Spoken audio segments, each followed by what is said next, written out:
Hi,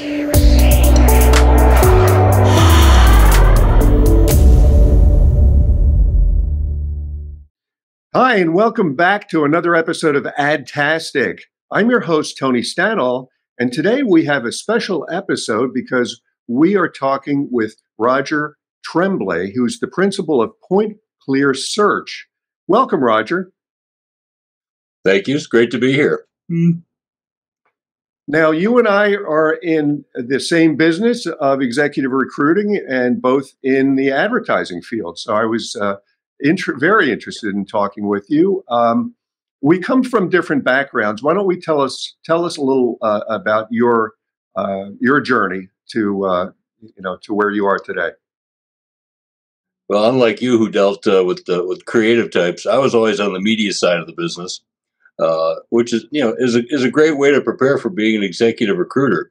You meet a lot of people, you become aware of a lot of different marketing situations. And as I tell people today, when they ask me why I do this, I say when it all works, three good things happen. Somebody gets a great job, some company gets a great new employee, and I get a nice check. All those are good things. So I got to a point in my career, and like I say, I was in media for a long time with some pretty good jobs with some very good companies, Sports Illustrated, Southern Living, Texas Monthly. I mean, it was a good run. But I also got to the point where I realized most of the people who were in the business were a lot younger than me, and I got kind of tired of being looked upon as a dinosaur. At that point, my darling wife, who was an executive at Neiman Marcus for 25 years, and a lot smarter than me, said, you keep helping people find jobs. Why don't you start getting paid for that? Well, that sort of made sense to me.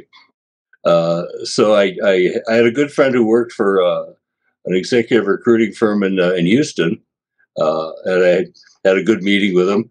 I said, I've heard really good things about your company. I've heard good things about you personally. But my experience over the years in the media business has been that most executive recruiters are direct descendants of horse thieves. At which point he said, yeah, that's why someone like you has integrity and is honest will do well. Well, he was right. So I went to work for him.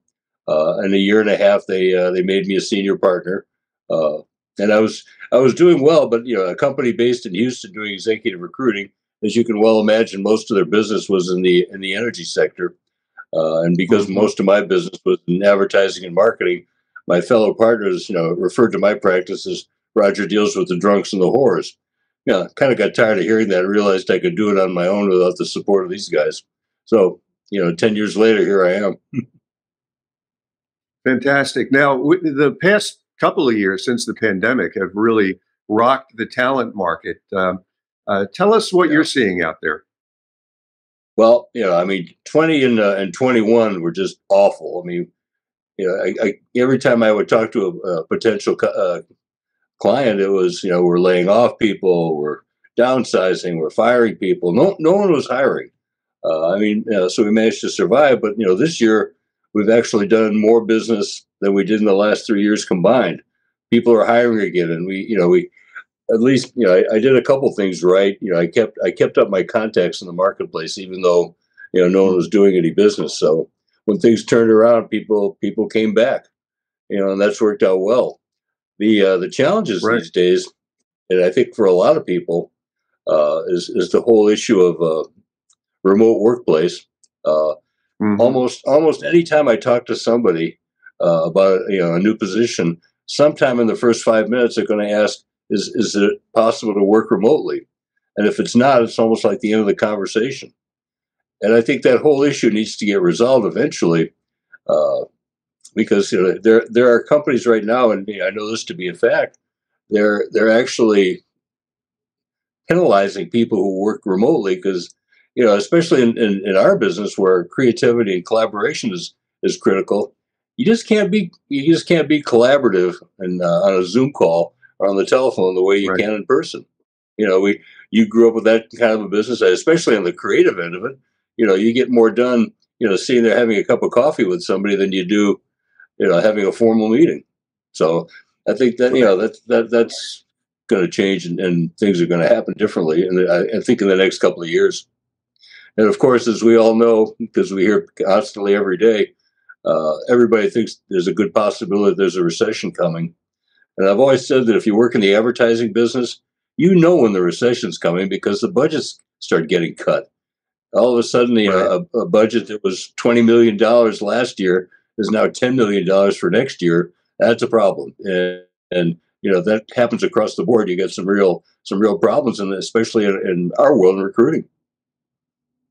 Right, and that's starting to happen in certain sectors like tech, which is a little cause for concern. But so far, I'm having a very good year as well. And thanks for joining us today, Roger. Well, you're welcome. It was my pleasure. Thanks for having me. And thank you for joining us on this episode of AdTastic. You can find out more about Roger Tremblay at dailyadbrief.com. See you soon.